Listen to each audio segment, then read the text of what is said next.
Kisah Bung Karno yang bikin takjub Raja Saudi. Sosok Presiden pertama Republik Indonesia, Soekarno, selalu punya cerita unik yang mengundang senyum dan kagum. Banyak kisahnya yang belum diketahui publik sejak menjabat 18 Agustus 1945 hingga 2 Maret 1967. Salah satunya adalah kisah perjalanan spiritual Presiden Soekarno ke Saudi Arabia yang melaksanakan ibadah haji tahun 1955 silam. Cerita kali ini akan menyuguhkan sepenggal kisah menarik Bapak Proklamator Republik Indonesia ketika berziarah ke makam Nabi Muhammad SAW. Seperti diketahui, Indonesia dan Saudi Arabia adalah dua negara yang punya hubungan erat baik ideologi maupun sejarah. Indonesia dengan penduduk muslim terbesar di dunia menjadi mitra strategis bagi Saudi Arabia. Di sisi lain, keberadaan Mekah dan Madinah sebagai kota suci merupakan kiblat bagi muslim di dunia, termasuk warga muslim Indonesia. Keharmonisan pemerintah Indonesia dan kerajaan Saudi ini telah terjalin baik sejak dulu hingga sekarang. Ini dibuktikan dengan kunjungan Raja Faisal bin Abdul Aziz Al Saud ke Indonesia pada tahun 1970. Kala itu, Raja Faisal disambut Presiden Soeharto dan Ibu Tien Soeharto di Istana Merdeka, Jakarta. Kemudian dilanjutkan oleh Raja Salman bin Abdul Aziz Al Saud yang datang ke Indonesia bersama rombongan pembesar kerajaan. Maret 2017 lalu, Raja Salman disambut oleh Presiden Joko Widodo di Istana Bogor. Sebelum Raja Faisal dan Raja Salman mengunjungi Indonesia, Bung Karno telah lebih dulu melakukan kunjungan ke negara kaya minyak itu.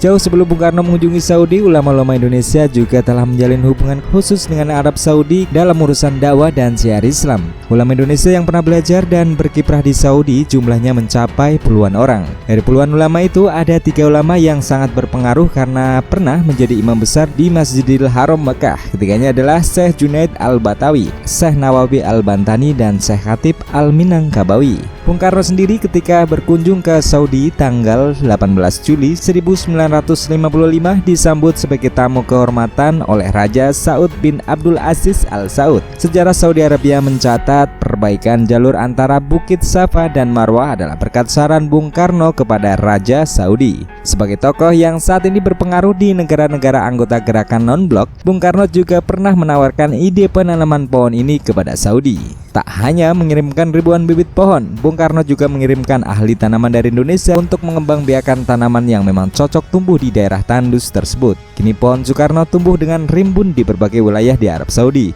baik di Mekah, Madinah, Jeddah hingga kawasan Padang Arafah. Keberadaan pohon ini sangat membantu menurunkan suhu panas saat jemaah haji melaksanakan wukuf. Pemerintah Arab Saudi juga secara khusus memelihara keberadaan pohon Soekarno. Bahkan di Arafah ada saluran air khusus yang ditanam dalam tanah untuk menyirami setiap batang pepohonan itu. Pada tahun 1955, pengaruh Bung Karno memang begitu besar, tidak saja di negara-negara Asia dan Afrika, tetapi hingga ke Eropa, Amerika, bahkan Timur Tengah, termasuk Saudi Arabia. Raja Saudi sangat mengagumi Bung Karno sebagai pendorong kemerdekaan negara-negara Asia Afrika. Saat kunjungan Bung Karno ke Saudi, Raja Saud bin Abdul Aziz benar-benar memberikan sambutan super hangat. Saat berziarah ke makam Nabi Muhammad SAW di Madinah Al-Munawwarah, Bung Karno ditemani oleh Raja Saud. Ada cerita menarik ketika berziarah ke makam penghulu para nabi dan rasul itu. Said Husain Mutahar, pengarang lagu-lagu perjuangan seperti Hari Merdeka, 17 Agustus tahun 45, Himne Pramuka, Syukur, menceritakan kisah Bung Karno yang begitu menghormati dan mencintai Rasulullah SAW. Said Mutahar yang ikut dalam rombongan haji Bung Karno bercerita saat Bung Karno berjalan di kota Madinah bersama Raja Saud bin Abdul Aziz, Bung Karno bertanya kepada Raja Saudi, di mana makamnya Rasulullah SAW, wahai Raja? Raja Saud bin Abdul Aziz menjawabnya, "Oh, itu makam Rasulullah SAW sudah terlihat dari sini." Saat itu juga Bung Karno melepaskan atribut-atribut pangkat kenegaraannya. Raja Saudi pun heran dan bertanya balik kepada Bung Karno, "Kenapa Anda melepaskan itu semua?" Bung Karno menjawab dengan tegas, "Yang ada di sana itu Rasulullah SAW. Pangkatnya jauh lebih tinggi dari kita, aku dan dirimu." Kemudian Bung Karno berjalan merangkak menghampiri makam baginda Nabi SAW. Bung Karno bersama beberapa rombongan sempat mengheningkan cipta dan berdoa di samping makam Nabi Muhammad SAW. Bung Karno pun tak kuasa menahan tangisnya di depan makam manusia agung itu. Apa yang dilakukan Bung Karno saat ziarah ke makam Nabi patut diapresiasi, dan ini merupakan sebuah penghormatan sejati yang membuat takjub Raja Saudi. Dr. Soeharto, dokter pribadi yang ikut serta dalam rombongan haji Bung Karno, menuturkan betapa ia merasa beruntung sebab tidak seperti kebanyakan jemaah haji yang lain, Bung Karno dan rombongan diperkenankan berziarah ke makam Nabi Muhammad SAW di areal Masjid Nabawi, Madinah. Raja Arab begitu menghormati Bung Karno. Sebelum pulang ke Indonesia, Raja Saud bin Abdul Aziz memberikan hadiah istimewa kepada Bung Karno. Ketika aku akan kembali ke tanah air, Raja Arab Saudi mengatakan, Presiden Soekarno, mobil Chrysler Crown Imperial ini telah Anda pakai selama berada di sini dan sekarang saya menyerahkan kepada Anda sebagai hadiah, kata Soekarno menirukan ucapan Raja Saudi. Sebagai balasannya, Bung Karno pun mengundang Raja Saudi untuk berkunjung ke Indonesia.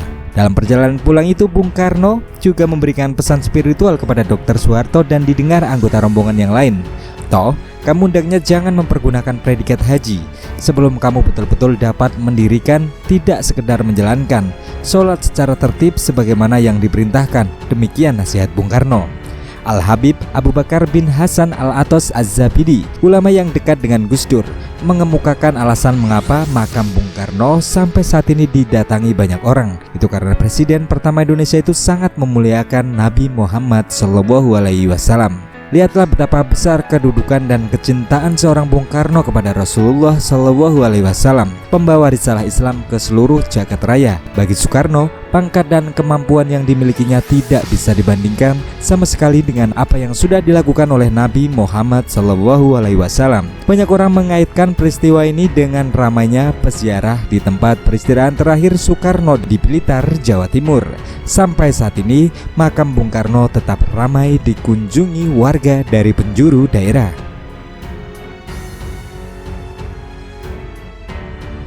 Untuk update video selanjutnya, jangan lupa subscribe, bunyikan lonceng notifikasi, like, komen, dan share.